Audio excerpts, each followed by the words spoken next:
Chapter 9. The Battle. The Nautilus was quiet again. The only sound we could hear was the ship's engine. Captain Nemo stayed in his library. I didn't see him for several days. The same thing happened after the death of one of his men. I thought there was something more to this. Maybe Captain Nemo thought that soon all his men would die, and the Nautilus and his secret would be lost. Ned Land could not wait any longer. I want you to talk to the captain, Professor. Ask him if we can leave. Now is not the time, Ned. It is. If you don't speak to him, I'm going to do it myself. All right, Ned. I'll do it. When? Soon. No, Professor, now. I had no choice.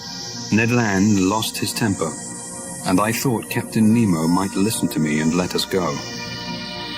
I found the captain in his library.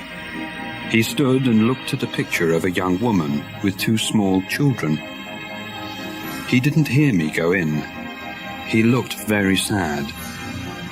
Who was this woman? Was it his wife? My leg hit a table, and Captain Nemo turned round. I'm sorry, Captain. I came to speak to you. Not now, Professor. I'm afraid it's important. What is it? It's about our freedom. The men and I need to know what you plan to do with us. I already told you. Captain, you can't expect us to stay on this ship forever.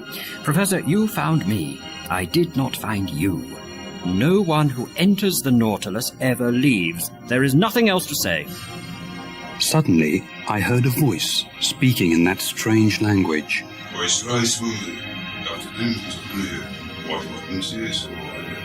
The voice came from another room. It was one of the captain's men. The captain became very angry. Professor, I want you to go to your room. I left the captain, but I didn't return to my room. I went upstairs to the platform. There I found Ned and Conseil. Sir, it's a ship. There was a ship traveling very fast towards us. Hey, we're over here! Ned Land tried to call the ship over. The ship answered with cannonball. They're firing at us! Hey, over here! Don't shoot! Suddenly, Ned Land saw Captain Nemo. I want all 3 of you to go to your rooms now. The ship came closer. Captain Nemo's men got ready to fight it. This is my real enemy. They killed my friends and family. Now it's my turn to kill them. Captain Nemo put a black flag on the Nautilus, with a yellow N in the center of it. We all went down inside the ship. I watched the fight from the glass window in the museum. The Nautilus shook from the explosions of the cannonballs in the water, but it went forward, ready to attack the enemy ship. The Nautilus made a hole in the bottom of the enemy ship with its sharp nose. I saw the men on the other ship fall into the water. There was a loud explosion, and then silence.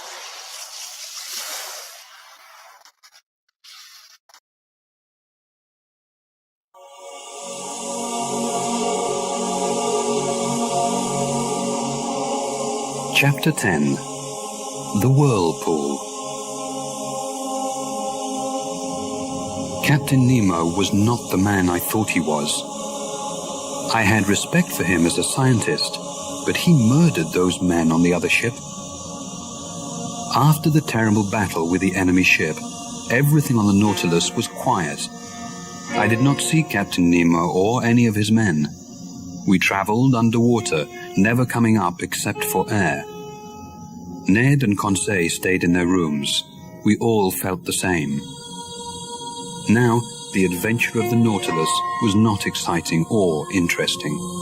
It was ugly and deadly.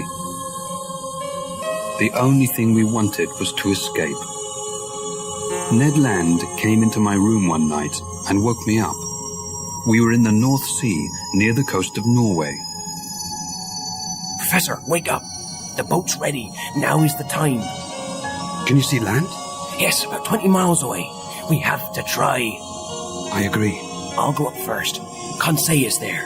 Wait for 2 minutes, then come up after me. If anyone stops you, kill him.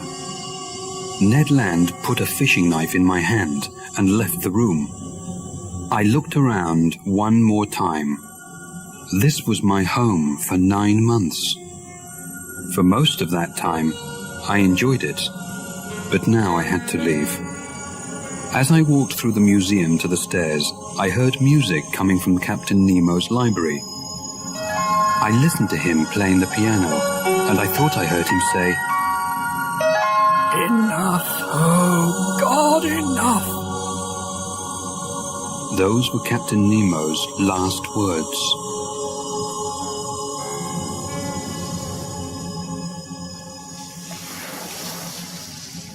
I found Ned Land and Conseil in the small boat on the platform. Ned worked quickly to set it free.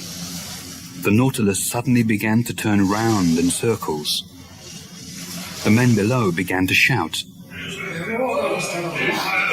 What's happening, sir? I don't know. Get ready. I'm almost finished. Suddenly, I thought I understood what the men below said in their strange language. The Nautilus was in a whirlpool. The waters off the coast of Norway were famous for this. Boats which sailed into these whirlpools never escaped. What shall we do, Professor? Don't free the boat. We'll never make it. I can't hold it. We're gonna... I heard a loud snap. Something hit me on the head, and that's the last thing I remember.